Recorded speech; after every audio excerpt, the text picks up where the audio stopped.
Bismillahirrahmanirrahim. Assalamualaikum warahmatullahi wabarakatuh. Waalaikumsalam warahmatullahi wabarakatuh. Pertama-tama, marilah kita panjatkan puja serta puji syukur kita kehadirat Allah Subhanahu wa Ta'ala, yang mana pada pagi hari ini kita telah diberi banyak sekali nikmat, terutama nikmat sehat dan nikmat kesempatan sehingga kita bisa berada di ruangan ini. Salawat teriring salam semoga selalu tercurah kepada baginda besar Nabi Muhammad Sallallahu Alaihi Wasallam, dan semoga kita termasuk yang mendapatkan syafaat beliau di akhir kelak nanti. Amin amin ya rabbal alamin. Sebelumnya, izinkan saya mengucapkan terima kasih kepada Bapak Kepala SDN 2 Muir yang telah memberikan izin hari ini.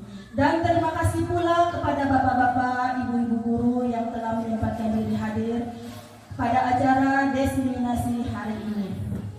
Untuk lebih barokahnya acara ini, marilah sama-sama kita buka dengan sama-sama melapaskan al-basmalah. Bismillahirrahmanirrahim.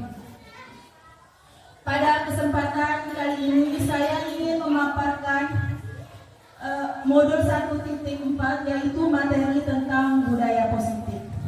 Apa sih budaya positif itu? Budaya positif merupakan perwujudan dari nilai-nilai atau keyakinan universal yang diterapkan di sekolah. Budaya positif juga dapat menumbuh kembangkan motivasi intrinsik dalam diri siswa yang nantinya akan membuat siswa menjadi lebih bertanggung jawab untuk berpikir, bertindak, dan mencipta sebagai proses memerdekakan dirinya sehingga murid lebih mandiri dan bertanggung jawab untuk mewujudkan profil pelajar Pancasila. Apakah penting untuk kita menerapkan budaya positif di sekolah kita, bapak-bapak, ibu guru? Penting. Kenapa penting untuk diterapkan di sekolah kita? Agar siswa lebih disiplin. Baik, betul bapak-bapak, ibu. Terima kasih atas jawabannya.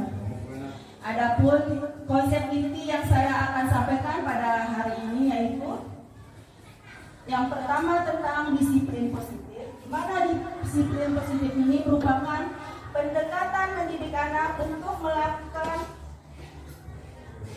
kontrol diri dan pembentukan kepercayaan diri. Yang kedua, nilai kebajikan dan keyakinan keras. Tujuan mulia di sini mengacu pada nilai-nilai dan prinsip-prinsip mulia yang dianut seseorang. Yang ketiga, posisi kontrol, ada pemberi hukuman, pembuat rasa bersalah, teman, pemantau, dan manajer. Kemudian yang keempat, kebutuhan dasar, bertahan hidup, kasih sayang, dan rasa diterima, penguasaan, kebebasan, dan kesenangan. Yang terakhir, tentang segitiga restitusi, yaitu menstabilkan identitas, validasi tindakan yang salah, menanyakan keyakinan. Nah, untuk mewujudkan semua itu nanti, kita perlu pembelajaran dengan paradigma baru. Apa sih pembelajaran dengan paradigma baru itu? Yaitu pembelajaran yang dirancang berdasarkan prinsip pembelajaran diferensiasi, sehingga para peserta didik belajar sesuai kebutuhannya, berdasarkan tahap perkembangannya, yang berorientasi pada penguatan kompetensi dan pengembangan karakter sesuai dengan dimensi profil pelajar Pancasila. Selama ini kita melakukan suatu kesalahan, yaitu miskonsepsi tentang teori kontrol, yaitu guru beranggapan guru bisa mengontrol murid, penguatan positif, efektif, dan bermanfaat, kritikan dapat membuat orang bersalah, dapat menguatkan karakter, orang dewasa memiliki hak untuk memaksa. Padahal sebetulnya kita tidak bisa mengontrol murid jika ia tidak mau. Harus ada dorongan dalam diri sendiri murid. Bujukan dan nasihat, jika terlalu, murid akan ketergantungan dan tidak mandiri dalam mengontrol dirinya. Kritikan secukupnya saja. tersebut harus membangun, bukan malah membuat murid tidak percaya diri. Kita tidak bisa memaksa, karena menentukan pilihan adalah hak masing-masing manusia. Kalaupun hal tersebut terjadi karena murid memilih untuk mengizinkan dirinya untuk dikontrol, mengontrol murid justru dapat mengarah pada identitas gagal. Perilaku memaksa tidak efektif dalam jangka panjang dan dapat menyebabkan hubungan yang tidak harmonis. Karena pada dasarnya kita tidak dapat memaksa murid untuk berbuat sesuatu jika murid tersebut memilih untuk tidak melakukannya. Kita dituntut untuk mengubah paradigma stimulus respon ke pendekatan teori kontrol. Bila kita ingin membuat kemajuan, perlahan, sedikit-sedikit, ubahlah sikap atau perilaku kita. Namun bila kita ingin memperbaiki cara-cara utama kita, maka kita perlu mengubah kerangka acuan kita. Ubahlah bagaimana Anda melihat dunia, bagaimana Anda berpikir tentang manusia. Ubahlah paradigma Anda, skema pemahaman dan penjelasan aspek-aspek tertentu tentang realitas. Sekarang saya akan mengajak Ibu Bapak Ibu untuk menganalisa tentang stimulus respon lewat teori kontrol tentang pandangan tentang dunia. Menurut stimulus respon, realitas kebutuhan kita sama. Sedangkan menurut teori kontrol, realitas kebutuhan kita berbeda. Kemudian menurut stimulus respon, semua orang melihat yang sama. Sedang menurut teori kontrol, setiap orang memiliki gambaran yang berbeda. Kita mencoba mengubah orang agar berpandangan yang sama dengan kita. Sedangkan menurut teori kontrol, kita berusaha memahami pandangan orang lain tentang dunia. Perilaku buruk dianggap suatu kesalahan. Sementara menurut teori kontrol, semua perilaku memiliki tujuan. Orang lain bisa mengontrol saya, sedang menurut teori kontrol hanya Anda yang bisa mengontrol diri Anda. Anda bisa mengontrol orang lain. Menurut teori kontrol, Anda tidak bisa mengontrol orang lain. Pemaksaan ada pada saat bujukan gagal. Menurut teori kontrol, kolaborasi dan konsensus menciptakan pilihan-pilihan baru. Model berpikir menang kalah menurut stimulus respon. Sedangkan menurut teori kontrol, model berpikir menang-menang. Nah, untuk mewujudkan semua itu diperlukan disiplin positif. Salah satu strategi dalam rangka menciptakan lingkungan yang positif adalah dengan penerapan disiplin di sekolah. Disiplin sering dimaknai kepatuhan terhadap peraturan dan tata tertib yang berlaku. Bahkan ada juga yang dikaitkan dengan hukuman jika melanggarnya. Siapakah yang akan berperan mendisiplinkan seseorang atau murid? Sebenarnya diri kita yang seharusnya mendisiplinkan sendiri. Jika kita menyadari apa manfaat disiplin bagi diri, bagi lingkungan sekitar, dan bagi masa depan kita, maka kita akan mendisiplinkan diri kita sendiri dengan penuh kesadaran. Namun jika kita tidak mampu mendisiplinkan diri kita, maka butuh orang lain sebagai motivator untuk menanamkan kedisiplinan. Karena sikap disiplin ternyata sangat berguna bagi masa depan murid. Disiplin merupakan salah satu kunci kesuksesan seorang sebagai pendidik tentang menciptakan perilaku disiplin dalam setiap hal, terutama kinerja kita. Menjadikan murid disiplin tidak semudah yang kita bayangkan, akan tetapi membutuhkan proses dan waktu yang cukup agar kedisiplinan menjadi suatu bentuk kesadaran yang muncul dari masing-masing individu. Salah satu tugas guru sesuai dengan filosofi Ki Hajar Dewantara adalah menuntun anak dalam konteks disiplin diri. Kita sebagai pendidik harus dapat menuntun siswa untuk menjadikannya siswa yang disiplin, mencapai manfaat dan kebahagiaan karena motivasi intrinsisnya dari dalam, bukan motivasi ekstrinsik atau dari luar. Jika telah terbentuk motivasi disiplin dari dalam dirinya, maka siswa tersebut sudah sadar dan bukan lagi karena paksaan ataupun hukuman. Untuk mencapai kemerdekaan atau untuk menciptakan murid yang merdeka, syarat utamanya adalah harus ada disiplin yang kuat, yaitu disiplin diri yang diantaranya memiliki motivasi internal yang tinggi, mempelajari bagaimana cara kita mengontrol diri dan bagaimana menguasai diri untuk memilih tindakan yang mengacu pada nilai-nilai yang kita hargai. Kemudian salah satu tugas guru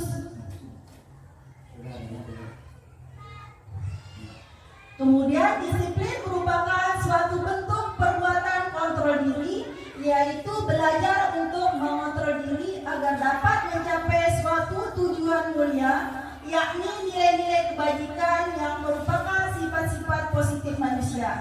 Nilai-nilai kebajikan merupakan tujuan mulia yang ingin dicapai setiap individu. Dengan kata lain, bahwa nilai-nilai kebajikan merupakan satu motivasi intrinsik, artinya merupakan tujuan mulia setiap individu. Nilai-nilai kebajikan yang harus ada pada diri guru penggerak sudah seharusnya diterapkan. Karena dengan menerapkan nilai-nilai kebajikan tersebut sebagai pendidik akan mendapatkan motivasi internal untuk berdisiplin dalam segala bentuk kebajikan. Bukan hanya pendidik yang memiliki nilai-nilai kebajikan, siswa pun memiliki nilai-nilai kebajikan, yaitu dengan menerapkan dan sadar akan profil pelajar Pancasila yang harus juga diterapkan agar mendapatkan motivasi internal dari dalam dirinya dan sadar untuk melaksanakan disiplin diri.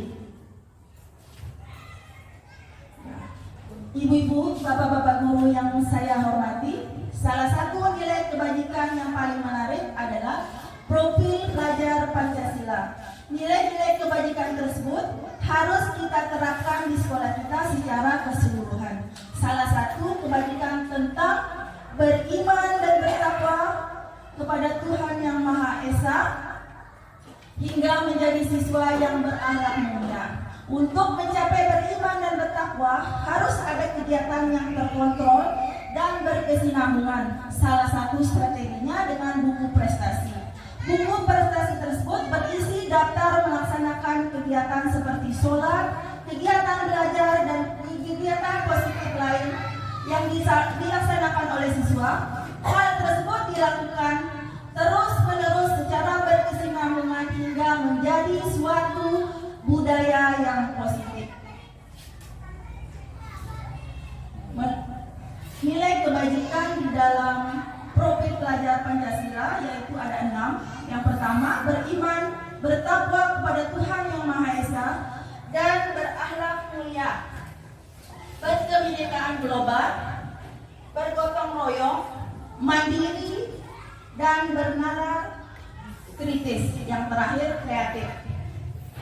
Nah, kemudian selain kita memahami tentang dimensi profil pelajar Pancasila, kita juga harus memahami tentang keterampilan hidup atau life skill yang dibutuhkan untuk mengelola aktivitas dan tantangan dalam kehidupan sehari-hari.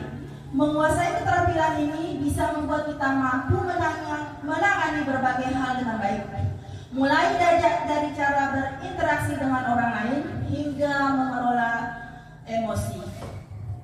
Adapun keterampilan hidup itu yaitu seperti memecahkan masalah, berkolaborasi, mengambil keputusan, berempati, manajemen stres, berpikir kreatif, dan terakhir dapat dipercaya. Kemudian ada juga kebutuhan dasar manusia, yaitu segala sesuatu yang kita lakukan untuk mendapatkan apa yang kita inginkan. Seluruh tindakan yang kita lakukan memiliki tujuan tertentu, dan semua usaha terbaik yang kita lakukan adalah dalam rangka agar kebutuhan dasar kita terpenuhi dengan baik. Untuk memenuhi kebutuhan tingkat atas, seorang individu haruslah memenuhi kebutuhan tingkat bawahnya terlebih dahulu dan menggunakan keinginan tersebut sebagai hal untuk memotivasi mereka. Ada 5 kebutuhan dasar manusia yaitu bertahan hidup, kasih sayang dan rasa diterima, penguasaan, kebebasan dan kesenangan. Bertahan hidup adalah kebutuhan yang bersifat fisiologis untuk bertahan hidup, misalnya makanan, pakaian, istirahat, tempat berlindung, keamanan dan kesehatan.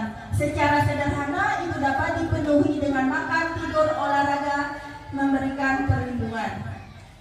Kemudian yang kedua, kasih sayang dan rasa diterima. Kebutuhan ini termasuk kebutuhan psikologis seperti rasa diterima, dipedulikan, berbagi, bekerja sama, menjadi bagian dari suatu kelompok, dikasihi, mengasihi, disayangi, menyayangi, kebutuhan akan hubungan dan koneksi sosial, kebutuhan untuk terhubung dengan orang lain, teman, keluarga, pasangan, rekan kerja, kelompok, dan bahkan dengan binatang peliharaan. Kebutuhan ini biasanya dapat dipenuhi melalui ketulusan dan kehangatan hubungan dengan keluarga, teman-teman, kelompok, klub, guru, konselor maupun coach. Kemudian yang ketiga, penguasaan, kebutuhan pengakuan atas kemampuan. Ini berhubungan dengan kekuatan seseorang untuk mencapai sesuatu, menjadi kompeten, menjadi terampil, memimpin, berprestasi, diakui dan didengar. Kebutuhan ini meliputi harga diri, keinginan untuk dianggap, dan meninggalkan pengaruh. Kebutuhan ini dapat dipenuhi melalui kegiatan-kegiatan seperti proyek, hobi, tugas sekolah yang menantang, kontekstual, relevan. Belajar menjadi orang yang kuat, membuat pilihan positif dan bekerja. Kemudian yang keempat yaitu kebebasan, kebutuhan akan pilihan.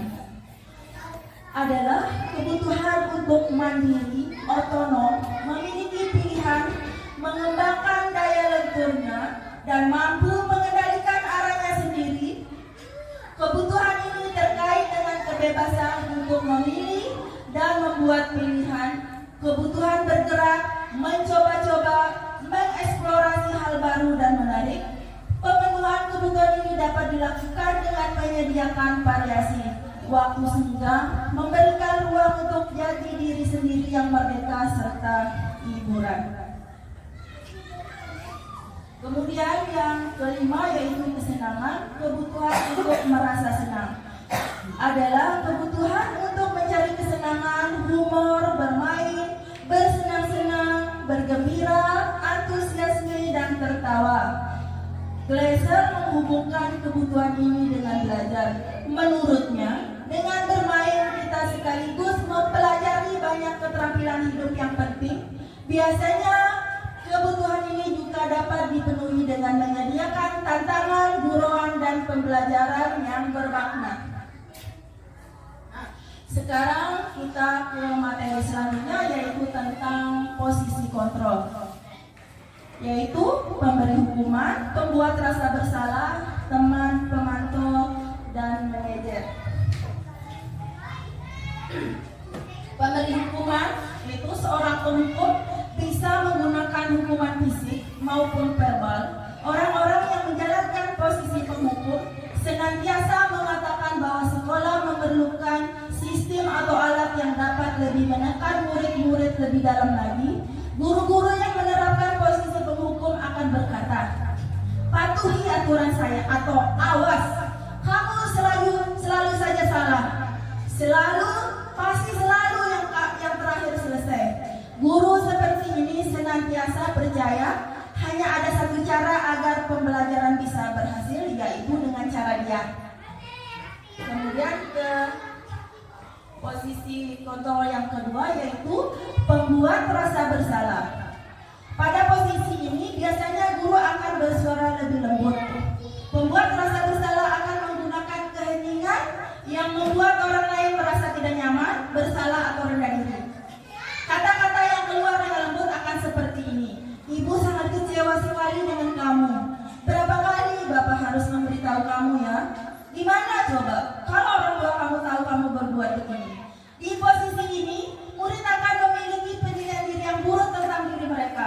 Murid merasa tidak dihargai dan telah mengecewakan orang-orang yang dia sayangi. Kemudian posisi kontrol yang selanjutnya yaitu teman.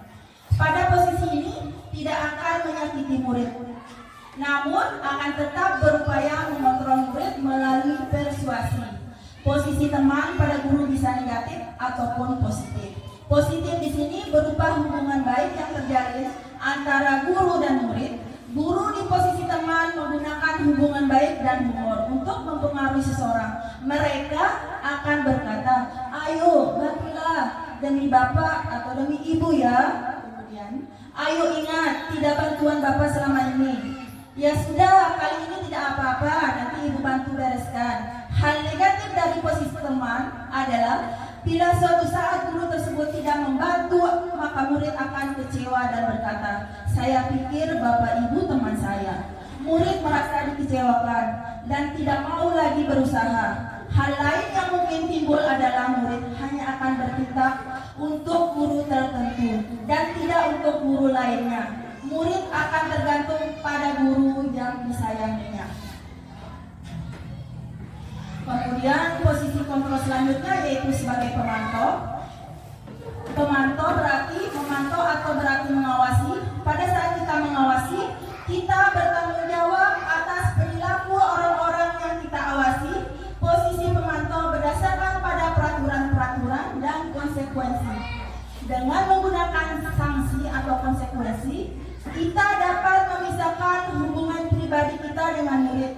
Sebagai seseorang yang menjalankan posisi pemantau, pertanyaan yang diajukan seorang pemantau biasanya seperti ini. Peraturannya apa? Apa yang telah kamu lakukan? Sanksi atau konsekuensinya apa?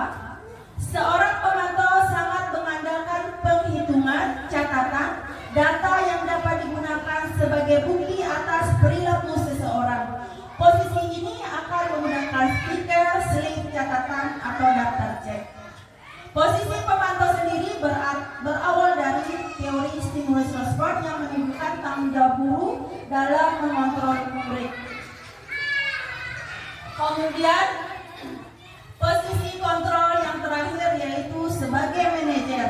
Dalam posisi ini guru berbuat sesuatu bersama dengan murid, mempersilahkan murid mempertanggungjawabkan perilakunya, mendukung murid agar dapat menemukan solusi atas permasalahannya sendiri.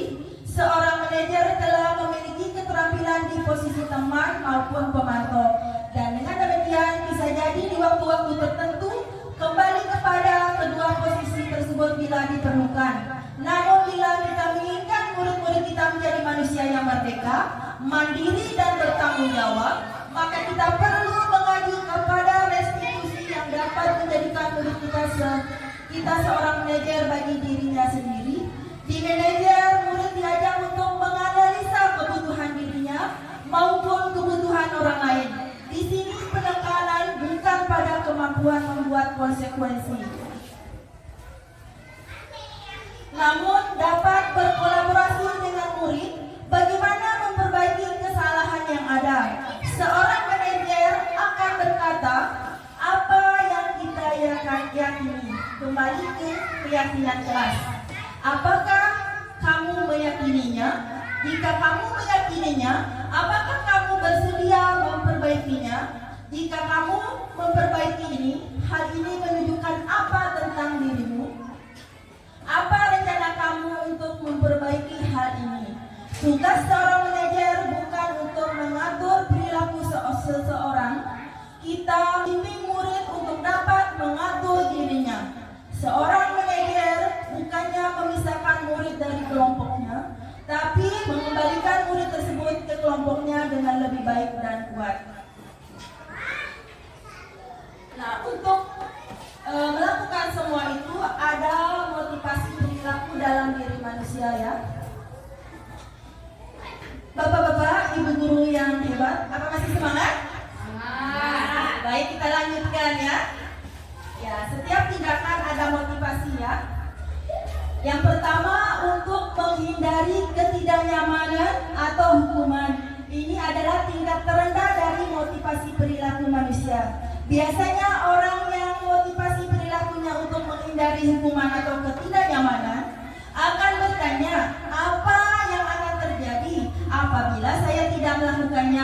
sebenarnya mereka sedang menghindari permasalahan yang mungkin muncul dan berpengaruh pada mereka secara fisik maupun psikologis. Untuk mendapatkan imbalan, yang kedua, motivasi seseorang yaitu untuk mendapatkan imbalan atau penghargaan dari orang lain. Motivasi ini satu tingkat di atas motivasi yang pertama. Di sini orang berperilaku untuk mendapatkan imbalan atau penghargaan dari orang lain. Orang dengan motivasi ini akan bertanya, apa yang akan saya dapatkan apabila saya melakukannya?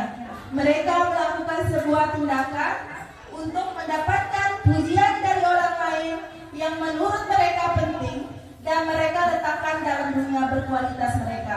Mereka juga melakukan sesuatu untuk mendapatkan hadiah, pengakuan, atau imbalan.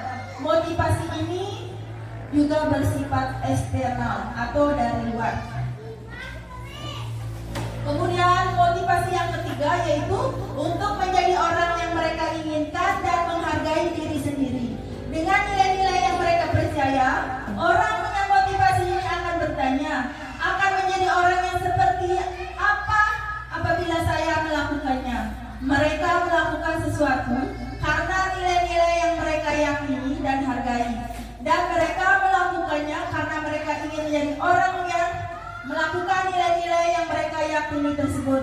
Ini adalah motivasi yang akan membuat seseorang memiliki disiplin positif karena motivasi berperilakunya bersifat internal bukan eksternal. Itu motivasi dari dalam diri.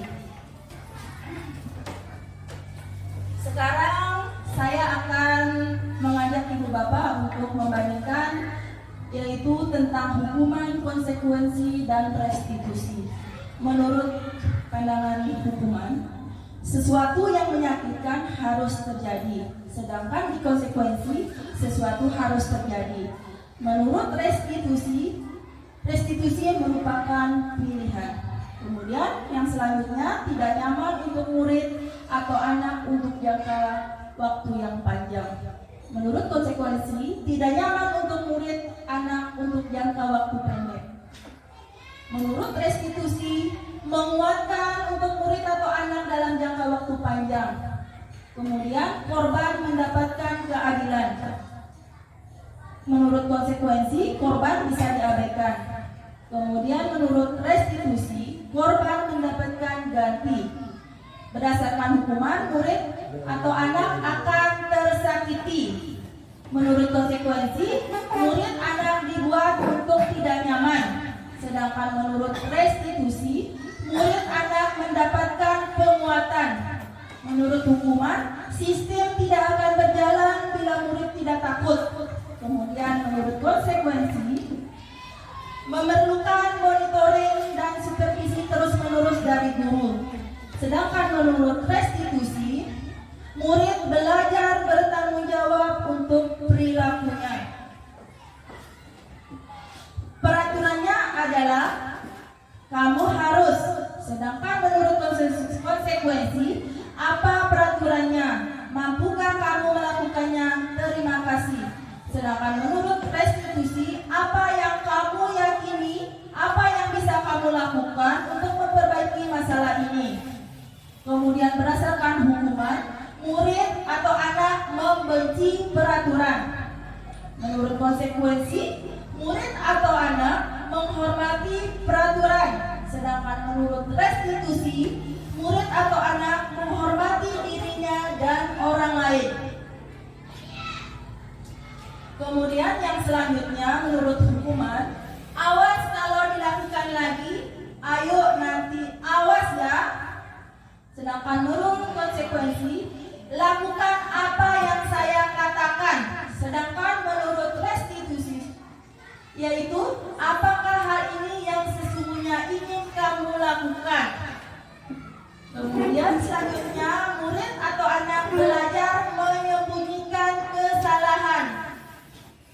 Menurut konsekuensi, murid atau anak belajar taat peraturan. Sedangkan menurut restitusi, murid atau anak belajar taat peraturan.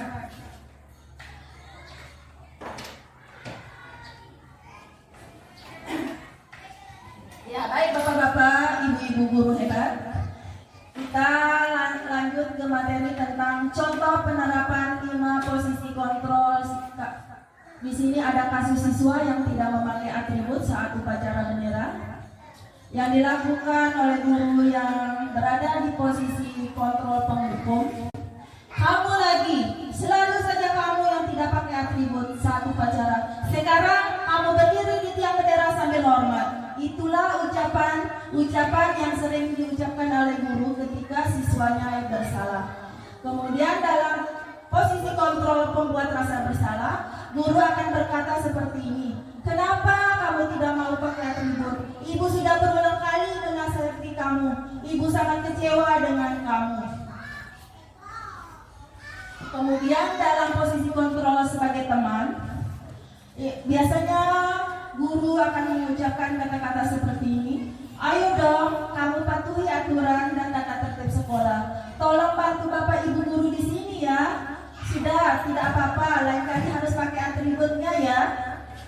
Kemudian guru yang berada di posisi sebagai pemantau akan berkata, kamu sudah melanggar peraturan sekolah. Kamu tahu konsekuensinya. Setelah upacara, kamu harus beli atributnya dan jangan ulangi lagi. Kemudian dalam posisi kontrol yang terakhir, yaitu sebagai manajer, apakah kamu tahu apa kesalahanmu? Kira-kira bagaimana cara kamu memperbaiki kesalahan kamu? Nah, bapak-bapak, ibu-ibu guru hebat, setelah mendengar paparan materi dari saya tentang budaya positif, kira-kira bapak-bapak, ibu-ibu selama ini mengajar sering berada di dalam posisi mana?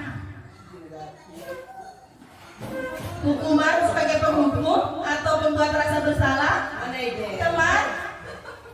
Pemantau atau sudah berada di level terakhir yaitu sebagai manajer?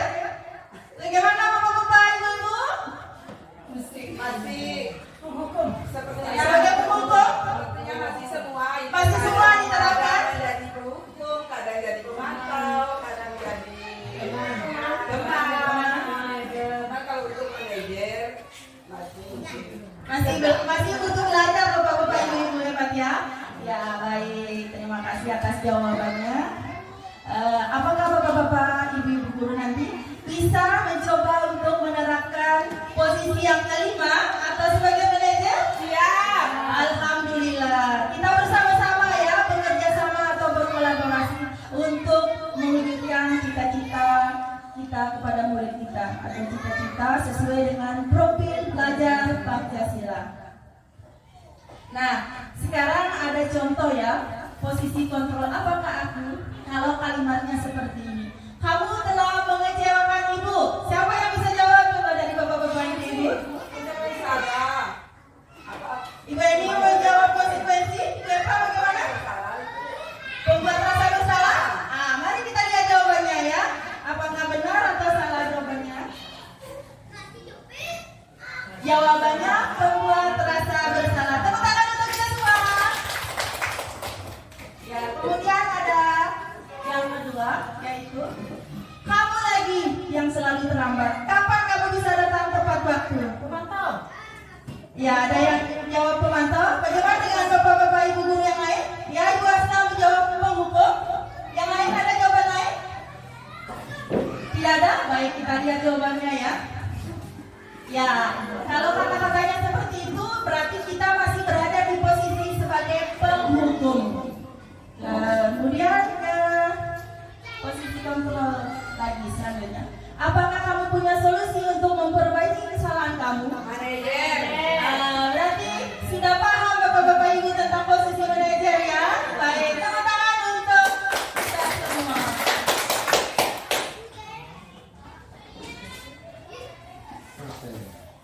Kemudian masih ada satu. Ayo Lana, kamu lakukan demi ibu. Ya, posisi kontrol di mana itu? Teman. Ya, kita lihat jawabannya sama-sama ya. Ya, ternyata benar. Tepuk tangan lagi untuk kita semua.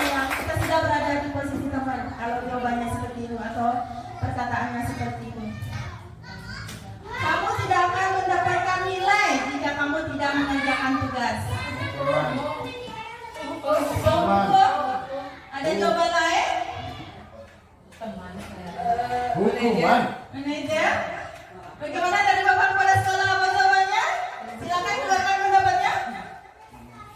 Berdasarkan 5 posisi kontrol yang sudah saya paparkan tadi di awal. Sebagai orang agama tadi. Ayo. Apa itu? Ya, ada yang jawab manajer, ada yang jawab penghukum, ada Kamu lagi. tidak akan mendapatkan nilai yang akan. Kamu tidak akan mendapatkan nilai jika kamu tidak mengerjakan tugas. Hukum. Ya, kita cek jawabannya sama-sama lagi ya. 1, 2. 1, 2, 3, yeay. Semuanya. Ayo. Tepuk tangan untuk kita semua. Betul. Ya. Betul, Kak Heri. Untuk menerapkan semua itu, langkah pertama yang harus kita lakukan yaitu membuat keyakinan kelas. Mengapa keyakinan kelas? Mengapa bukan peraturan kelas? Karena selama ini yang kita tahu peraturan kelas ya yang sering kita terapkan selama ini. Nah, ada yang bisa jawab? Mengapa keyakinan kelas bukan peraturan kelas? Karena keyakinan kelas itu adalah murni dari pendapat anak-anak yang ada di kelas itu, bukan guru yang memberikan aturan harus diikuti oleh anak. Ya, tepuk tangan untuk Ibu Eva. Jawabannya. Kalau berdasarkan beliau, keyakinan itu dibuat bersama murid ya. Sementara peraturan itu datangnya dari guru ya. Sekarang coba lihat. Ya, ini. Peraturan adalah tatanan, sedangkan keyakinan adalah kepercayaan dan sebagainya yang sungguh-sungguh atau kepastian atau ketentuan. Nah, di sini ada memakai helm, memakai masker. Ini ada aturan di jalan raya, aturan saat COVID-19. Nah, sekarang saya tanya, memakai helm itu untuk apa? Untuk pelindung. Ya, aturannya memakai helm. Kita meyakini memakai helm itu untuk apa? Mematuhi aturan lalu lintas. Untuk keamanan diri kita sendiri. Untuk keamanan diri sendiri. Kemudian memakai masker. Untuk Melindungi untuk melindungi diri kita sendiri. Ya, memakai helm untuk keselamatan diri kita. Nah, nilai itu yang kita yakini. Makanya kita menaati peraturan itu memakai helm karena kita yakin ya untuk keselamatan diri kita sendiri. Kemudian memakai masker, kita yakin untuk kesehatan diri kita.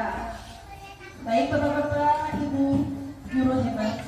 Selanjutnya, apa sih yang kita butuhkan untuk membuat keyakinan itu? Keyakinan itu dibutuhkan untuk membukukan motivasi intrinsik atau motivasi dari dalam diri siswa. Seseorang akan lebih tergerak dan bersemangat untuk menjalankan keyakinannya daripada hanya sekedar mengikuti serangkaian peraturan. Mereka perlu mendengarkan dan mendalami tentang suatu keyakinan daripada hanya mendengarkan peraturan-peraturan yang mengatur mereka harus berlaku begini atau begitu. Pembentukan keyakinan kelas bersifat abstrak berupa pernyataan universal dibuat dalam pernyataan positif sedikit saja agar mudah diingat sesuai dengan kondisi kelas dan sekolah sehingga mudah diterapkan. Semua warga sekolah dilibatkan saat membuat keyakinan kelas. Ya, setelah langkah kita membuat keyakinan kelas, pada penerapannya kita dihadapkan dengan suatu permasalahan yaitu tentang segitiga restitusi, yaitu suatu proses dialog yang dijalankan oleh guru agar dapat menghasilkan murid yang mandiri dan bertanggung jawab.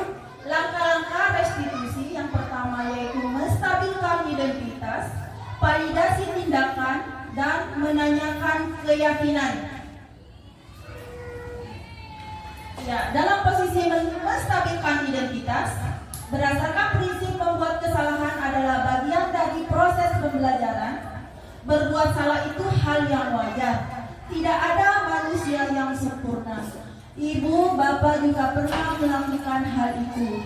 Ibu, bapak tidak ingin mencari siapa yang salah, Tapi ibu ingin mencari solusi atas permasalahan ini. Kamu berhak merasa begitu. Kemudian dalam langkah validasi tindakan yang salah, berdasarkan prinsip membuat kesalahan adalah bagian dari proses pembelajaran. Kamu pasti punya alasan mengapa kamu melakukan hal itu. Padahal kamu bisa melakukan hal yang lebih baik dari ini. Kamu patut bangga karena telah melindungi sesuatu yang penting bagi kamu. Ibu, bapak tidak ingin mencari siapa yang salah, tapi ibu ingin mencari solusi atas permasalahan ini. Kamu berhak merasa begitu. Nah, ini ada contoh penerapan segitiga restitusi yang sudah saya terapkan di dalam kelas saya. Kemarin ada kasus siswa saya yang makan di dalam kelas. Saya coba memposisikan diri saya sebagai manajer, mencari solusi atas permasalahan yang terjadi di dalam kelas saya. Alhamdulillah, setelah menjalani proses restitusi, anak tersebut sadar, yakin, ya, bahwa tindakan yang dia lakukan salah, dan kami mencari solusi secara bersama-sama dan menemukan solusinya. Sebenarnya ada suaranya itu ya, tapi tidak saya sambungkan, lupa saya sambungkan ke wireless. Itu kemarin saya tanya tentang perasaan seorang siswa saya setelah melakukan restitusi. Ternyata dia merasa senang, merasa bahagia karena kita menemukan solusi ya, menemukan solusi secara bersama.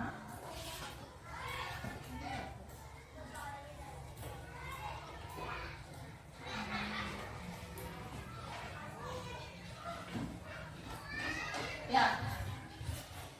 Sekarang kita tiba ke penghujung, yaitu penutup, yaitu kita akan membuat kesimpulan dan saran.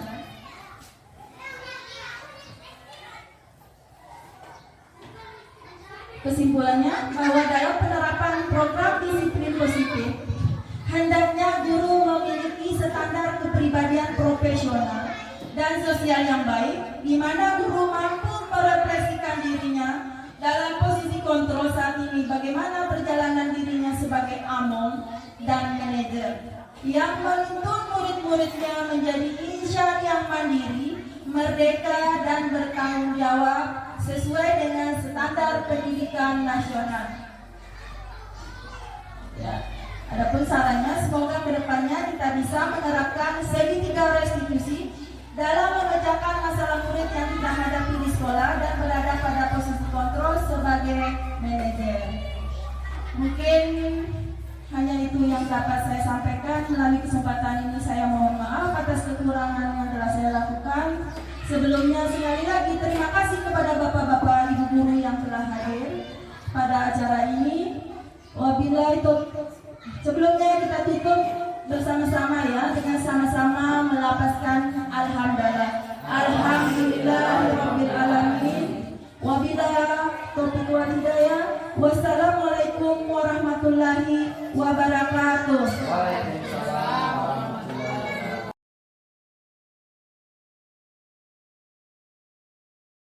Assalamualaikum warahmatullahi wabarakatuh. Waalaikumsalam warahmatullahi wabarakatuh.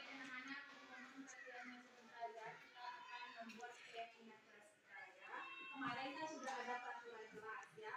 Contoh peraturan kelasnya apa? Tidak boleh menyuntik. Apalagi tidak boleh makan di kelas. Tidak boleh buang sampah dalam kelas. Nah, dari peraturan itu kita akan buat menjadi keyakinan kelas ya. Nanti kalimat tidak bolehnya kita ubah menjadi kalimat positif ya, atau kata positif. Misalnya contohnya tidak boleh mencontek. Nanti kalimat yang nanti sampai apa sampai bisa? Ya, itu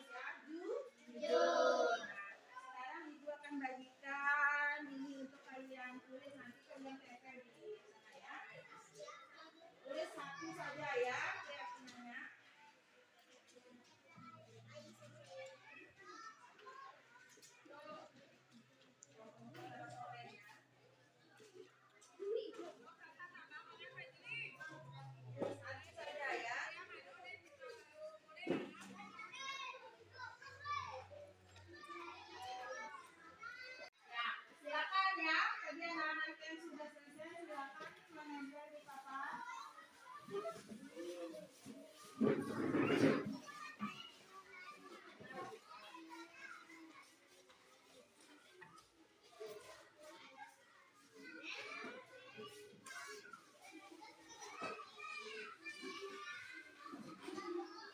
sekarang Ibu akan menyeleksi ya kalimat yang sudah kalian tempel ini. Ibu akan seleksi, kita ambil yang menjadi keyakinan kelasnya ya.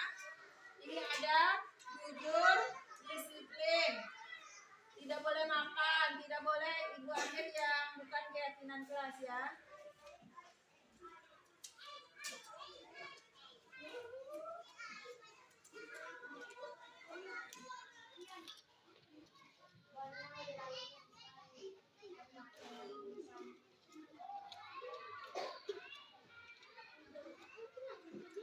Ya, baik anak-anak ya, tadi kalian sudah menempel, kalian sudah Ibu menyeleksi untuk menjadi kesepakatan atau keyakinan kelas kita ada jujur, tanggung jawab, disiplin, saling menghormati, dan saling menghargai. Nanti kita akan buat yang lebih bagus ya untuk kita tempel di